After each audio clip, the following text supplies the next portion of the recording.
Welcome everybody to Why STEM. As always, I'm your host, Celise Isaac. If you're new here, the point of our show is to invite STEM educators to answer the question, why STEM? For anybody who might be wondering if science, technology, engineering, and or mathematics is right for them. Today, our featured guest is my very own mother, Sarah Jones, who graduated from Hobart and William Smith College in New York State with a bachelor's in chemistry. Welcome to the show, Mom. Thank you. I'm honored to be here. Thank you for having me. To start off, tell us about yourself. So I am middle-aged, 44 years old, mother of 4. I'm big on family. That's my number one reason for everything and all. Then fitness. I really like to take care of my body for the mental health benefits as well as physical. Food. I'm a big foodie. I'm into nutrition. I'm obsessed with it. I learn about it. I live it. Try new things and try to take care of my body through nutrition, including skincare, which starts with what you put in your mouth. Yeah, so she's always talking about nutrition and you gotta keep moving and fitness, strength training. It's a fountain of youth. Fountain of youth. Mm-hmm. And there's a lot of science that can be found in this fountain of youth idea. Well, the origin of my passion comes from my days scheduling chemotherapy in oncology. And they don't really talk about nutrition or put a huge emphasis on nutrition in relationship to managing cancer and cancer treatment. Switching away from careers for now, my first question is, why did you pick chemistry for undergrad? My high school teacher was very animated. I always liked math and science, but once I met that teacher, he got me super interested. He was very animated. He made science fun and practical. I was just drawn to it. I was also a math nerd, so chemistry is driven by mathematical equations through the entire subject. So it was a happy marriage for me. Okay, you kind of skipped one of my questions there. I was gonna ask if it was more like a positive reinforcement that got you into chemistry, or maybe pressure from people to like go into a STEM field. I did want to be a doctor. My thought process was science would push me forward towards med school. Now I've learned since then that you don't have to major in the sciences in order to go to med school. Sometimes it's actually a better balance if you major in art, sociology, etc. You still have to take all the core courses, of course, math, sciences, physics, chemistry. But I did choose it to start off because I loved it. It was exciting. It was new. There was a lot of new and interesting things to learn about life. And chemistry touches every aspect of life. Mm-hmm. So that's why I got started.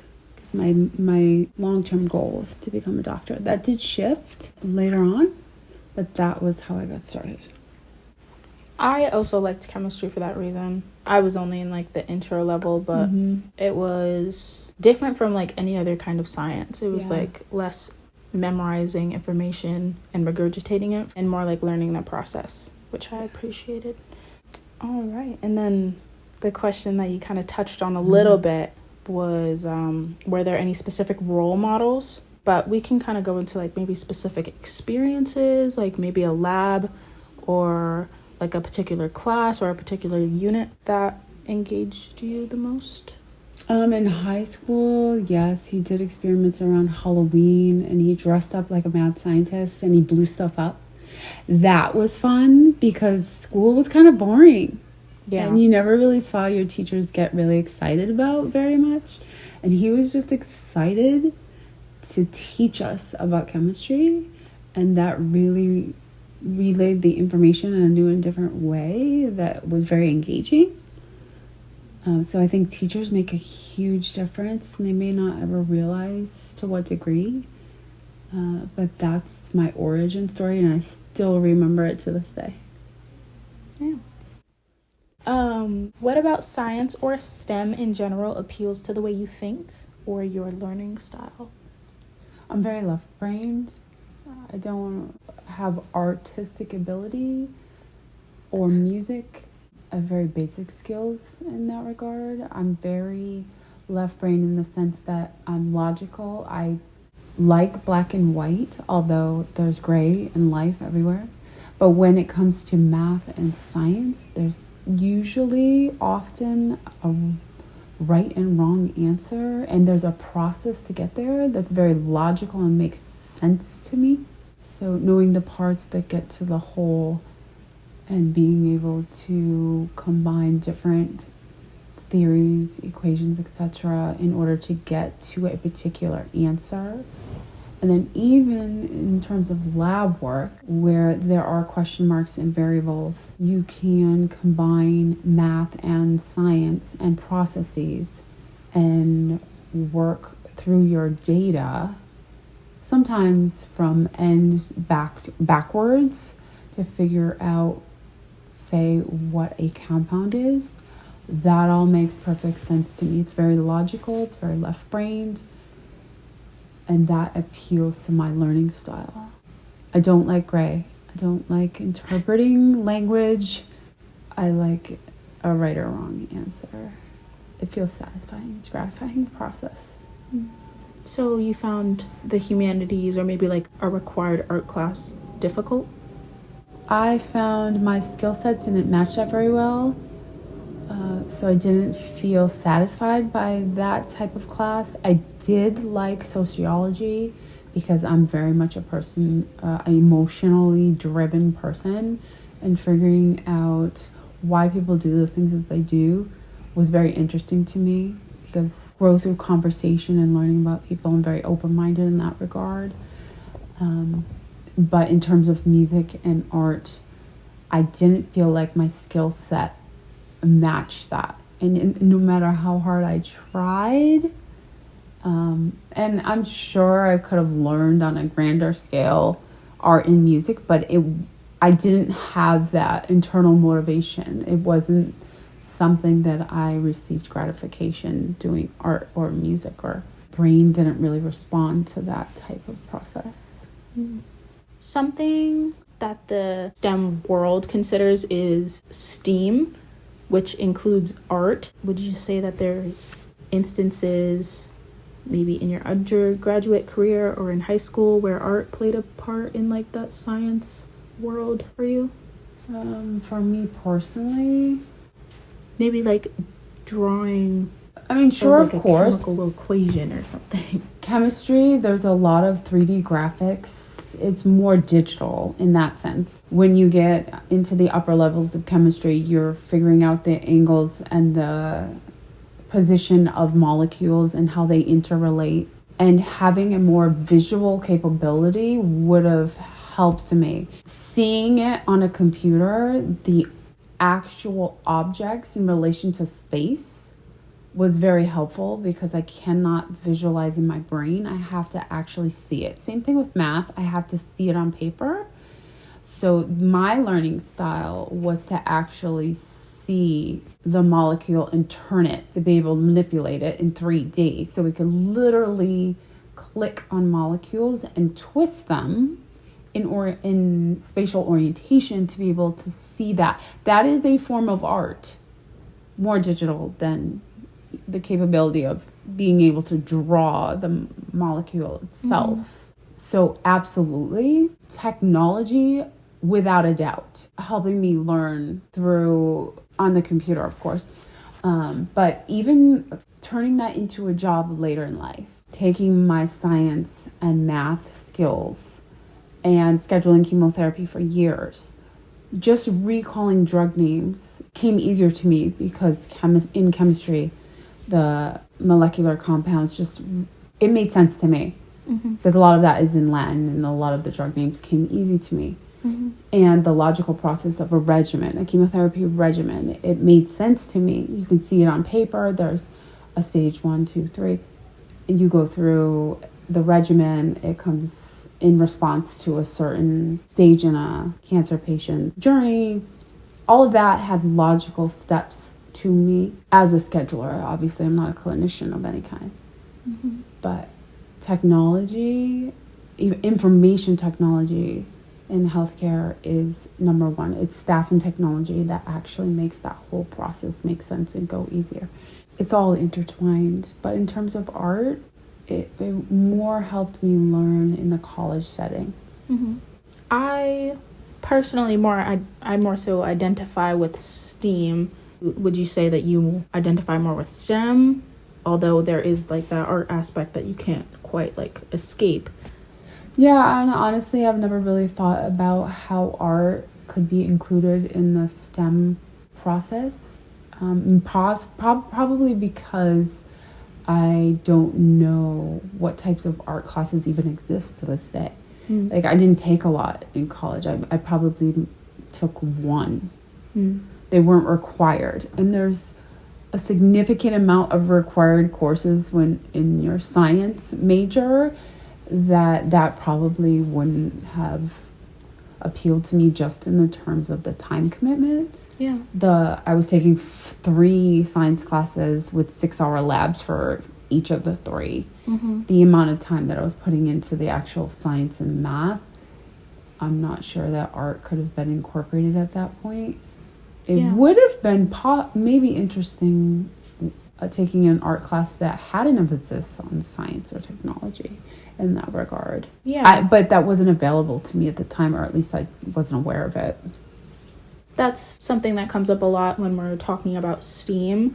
The fact that when you're pursuing a science degree, there's not much opportunity to engage with that art aspect. Of course, if you have to draw in some way or use technology, like you were saying, then that's part of it, but there's not so much a direct involvement.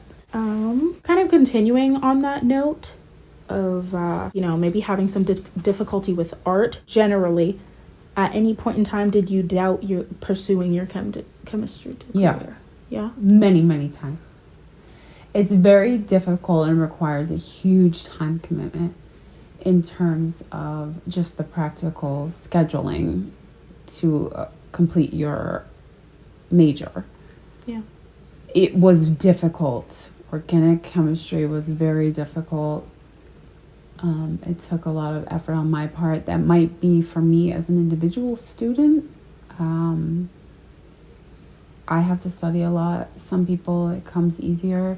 My learning style is I have to put in the time, a lot of time for comprehension.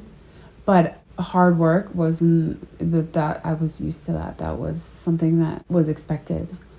It was very difficult at times, and I wasn't sure that I would be able to do it. Just like anything that's worth achieving, it's hard. It took a lot of hard work. Looking back on it, a lot of people had a lot more free time than I did. Would I have chosen to do chemistry again? Probably not, only because later on I didn't become a bench scientist and I didn't become a doctor. I chose a different path, going to graduate school, master's in public health. The amount of chemistry that I learned was in a practical relationship to what I eventually decided to do. So in terms of the time commitment, I likely would have changed course, but I never have regrets. It's turned me into the person I am today, so I wouldn't change it. Yeah. You said that you had expected that you had to devote a lot of time and you expected hard work. Was it your parents? Was it high school science that prepared you for that kind of time commitment? I think education was always a priority. Education was always definitely a priority. That was my main motivation, where I had satisfaction and a sense of accomplishment, and math and science made sense to me. It satisfies a part of my brain that craved a black and white answer. And then when I got to college, it was hard work, but it was also satisfying hard work, in the sense that not a lot of people did science. There were not a lot of girls that were in my classes. My classes were small. I felt a sense of accomplishment being one of a few that would actually be willing to do it and put in the time and the work and the effort that it took to do it. Very few people received a bachelor in science. I'm proud of that. Discipline, it probably taught me more than anything. Discipline and consistency and hard work more than anything. That kind of touches on my next question, which was about intrinsic motivation, which you mentioned was, knowing that you're one of few that wanted to put in that effort and kind of just like the satisfaction in learning. My next question was just what motivated you throughout your undergraduate career to keep going? I think I've always valued learning. Right now, as an adult, 44 years old, that's how I measure my self-worth, is how much I'm willing to continue to learn, and a growth mindset. I'm okay being wrong. It's an interesting process to try to understand why you're wrong and find a new answer, but always continue to look for explanation and grow. And that is accomplished through learning, lifelong learning. I don't think as you get older, you should stop learning. I think you should always be learning. So I think science and math, to me, I'll never know all of what that is. There's no end. There's no end to it. There's infinite information that you can always be learning about life itself. But there's just something inside of me that I don't quit either. So I will continue to learn and grow, and that's how I measure my self-worth. Yeah. So something many people in STEM say it kind of makes or breaks your future in science, and that's having a STEM identity, which doesn't have to mean, you believe that you're a scientist, but more you identify with asking questions and wanting to learn. Would you say, and you didn't say this when you were kind of summing yourself up in the very beginning, but would you say that STEM plays a huge role or a big role in your identity? Yeah. I mean, I've never really thought about it in that sense, in terms of identity. I would say I self-identify as left-brained and logic and a sense of input and output. I think my identity is wrapped up in learning itself. And from a very young age, I would say probably yes. I was gratified. Math made sense to me. I skipped a grade in math. I was a high achiever in math. Algebra was my thing. I loved it. I felt a sense of satisfaction being able to have a high functioning skill set in science and math. It became part of my identity in the sense that science was going to lead to a profession where I could help people. And going through the practical process of learning in science, math, there was always an end goal, a bigger goal. So of course your identity forms along the way, that somehow learning how to critically think and consistently ask questions to get to answers or explanations or more questions, because often the questions in science lead to more questions, lead to open-ended ideas, concepts. Applying theories to practice is something that you can do in all aspects of your life. Yes, I'm doing that in science class, but it's developing your brain to question the world around you. That I can't detach from my identity now. It's ingrained to me to ask questions and try to seek explanations in my life, even in relationships, etc., because that's how my brain processes the world now. Mm-hmm. I critically think and apply a methodical mental process to my life. Like a procedure? Yeah, almost like steps to my life. Like I'm always seeking an explanation for certain things. Mm-hmm. And the way that I interpret the world is very methodical. I'm not necessarily seeking answers because I am a very emotional person, and answers change throughout your life, but there is a critical thinking process where I analyze the world around me constantly. Do you identify as a scientist or a mathematician? Because you sound like one. I really, honestly, I haven't thought about it before this. But a mathematician, I wouldn't say no. I would say no, even though math satisfies something for me. I would say I'm a world scientist, science of my world. I'm scientist of my own world. That's a bit bigger than my next question, although we'll kind of tie back into your identity as a scientist, a world scientist. But you mentioned the time commitment and the hard work. And one of my questions was, did you have any STEM jobs while pursuing your chem degree? But even if you didn't, did you have any jobs? Was it completely chemistry or your degree? No, I had an internship at labor and delivery in the nursing, and the practical application of math, of course, dosages, etc. It's very practical, and pharmaceutical drugs, of course, and the dosages, same. I mean, science and math application on the daily in nursing. But that wasn't a job; it was an internship. Was it paid? No. It was not. But it was very fun for me. Yeah. No jobs. I didn't work in college. I couldn't. My course load was too heavy. Yeah. I wouldn't have survived. Yeah. Even now, even though I'm pursuing an education degree, a job seems like a lot. And one thing that's associated with STEM is just constant work and the time commitment that you were talking about. So I can imagine that it'd be almost impossible to juggle that. Yeah, I was very fortunate not to have to.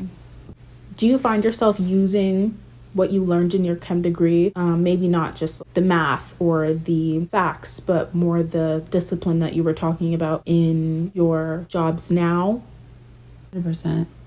100%. Literally, the effort and the time that it took to finish my degree taught me life lessons that will never go away. That the amount of work you're willing to put in, you will get out on the other side, whether it's direct or indirect. But just in terms of the critical thinking that I achieved from being disciplined in that subject for so long, that will never leave me. Being able to analyze situations and information, that will never leave me. The discipline is something that will never go away for me.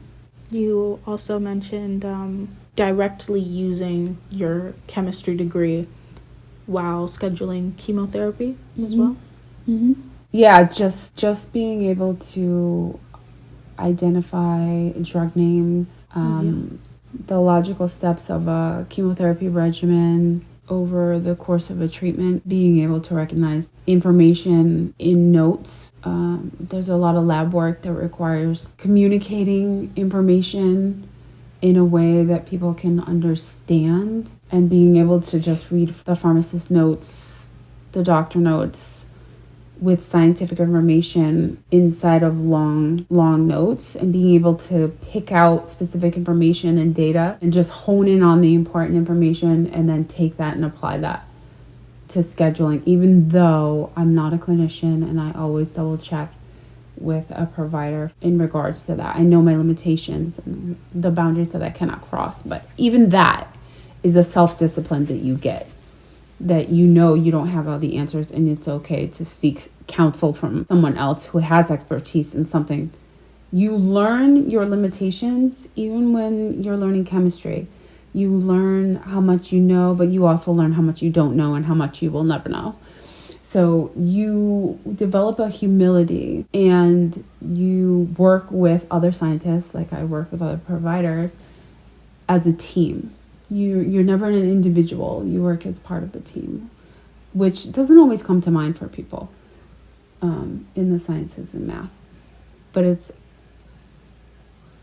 it invites, and I didn't even think about this before, but when you're working in STEM, you're working in science, it invites collaboration. Because if you're studying something and you don't understand and you have other scientists in the room, you seek each other.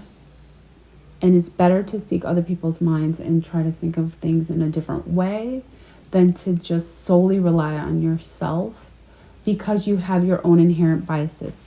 That applies to any job in STEM. You learn to collaborate with other like-minded science people, and you learn to value your colleagues on a professional level as a student, and that translates into your job and later in life. And it doesn't mean that you have an inability, but you develop a sense of humility that you're part of a team. You're not just an individual doing science on your own. Usually, even if you're a bench scientist, you're not doing it on your own. You're collaborating with other scientists and the lead scientist. And you might be the bench scientist, but there might be a principal investigator. So you're all collaborating. And in terms of cancer therapy, there's clinical research where scientists are doing drug protocols all the time, and you're reading through their papers and the research that they're publishing in articles. Just being able to read and interpret the language of science in a practical environment was invaluable. And that was in relation to scheduling chemotherapy. It's a highly skilled administrative job, and having my science background was invaluable. Would you ever consider going back to like direct involvement in STEM or a STEM career? Or do you consider your life now like permanently kind of connected to STEM and the STEM world? I can't disconnect it. I've always had, I would consider nursing or something along those lines.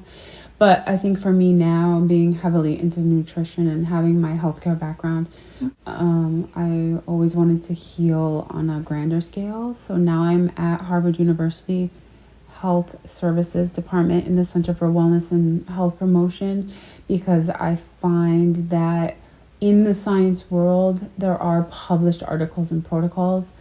And in the medical world, they go off of research and protocols. And there's a lot of therapies that can work in combination with traditional healthcare that I could go on and on about the reimbursement system and barriers to healthcare and therapies that are not considered traditional therapy. That for me, being in a STEM job, it feels limiting, in the sense that there are integrative therapy, although that is considered STEM, science, technology, math. Integrative therapy seems like a more beneficial concept to the masses. That going specifically, and it's almost been a blessing not to be a doctor or a nurse, in the sense that I would probably feel as an individual, would probably feel like I was siloed, and my thought process is more emotional and personable, in the sense that I think of the whole person. And sometimes when you're in a profession, it can limit you in some sense. And for me, I don't want to lose any part of a person. I don't want to disconnect someone's spiritual, emotional health from their physical health. And sometimes traditional healthcare, it feels like they're focusing just on the physical health, when, as much as I've learned up until this point of my life, there's an emotional, spiritual aspect to life that you can't disconnect from the physical health. So that's where I'm at right now, where I probably wouldn't pursue something like that. Yeah. And I'm navigating it in a different way. I don't know, even at my age, what that will mean ultimately, but I'm always carrying that critical thinking aspect in my life and trying to figure out what can I do with the skill set that I've gotten from my science and math background, and keep continuing on my journey and hopefully push something forward towards a more holistic healthcare that's more universally accepted. But I could go on and on about that, but I won't. Yeah. But it sounds like you have almost the perfect blend of STEM and, I don't know.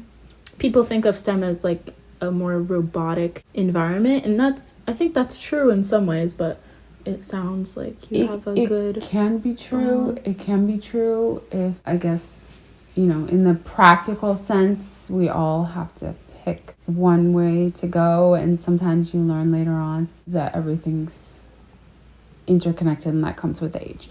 But one thing about STEM that I would say is I would probably, if I had to give my opinion, would be an advocate for including art, because it almost opens the mindset that STEM is not just limited to science, math, and technology. Yeah. There is in sense of art is more interpretive. There's a subjectiveness to art, which just including art in STEM and converting to STEAM, like you said, it introduces the notion that there's a subjective aspect to science, math, and technology.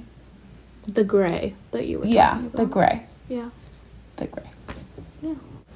Well, I wanted to end our conversation with one last question about kind of opening up the discussion to not just us, but everybody.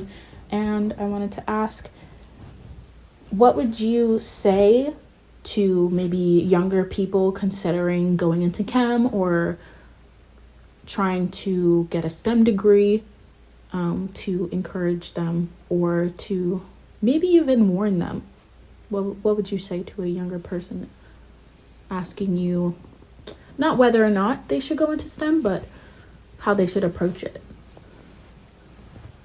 I think you should approach any learning with what brings you satisfaction, in terms what will help you grow. Even if whatever it is that you choose, if it helps you grow intellectually as a critical thinker, develops discipline, I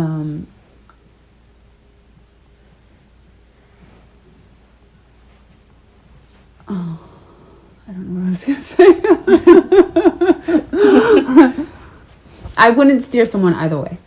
Yeah. Obviously, the learning process is so individual. There's no right or wrong. Mm-hmm.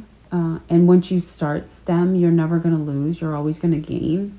Yeah. In the sense that no matter if you get a chemistry degree and don't become a bench scientist, the practical skills that you get from science, math, technology, etc., it will bring value to you as a person and your skill set and your ability to interpret information and your life on many levels that you probably don't even realize, and I haven't even fully realized. There's really no negative aspect to doing it, other than if you choose a profession and you end up not liking it, and even then you can grow through that process and you will develop the soft skills that you learn from being in science and math and technology, soft and hard skills, but the practical critical thinking skills, that's never going to be a minus. It's never going to be a negative in the bank.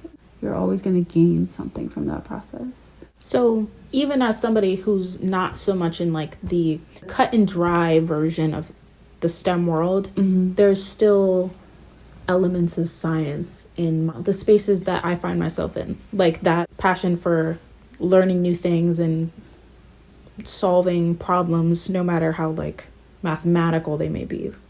Yeah, processing information is a skill set that will always serve you. So I would never steer someone into or out of STEM, but I would encourage them that on every level, you will gain something from doing it.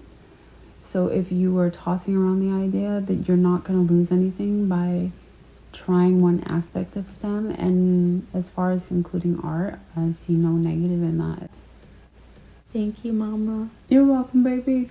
I don't know if this all made sense, but hopefully your professor appreciates it. No, I think it's almost the perfect conversation for what we've been talking about in class.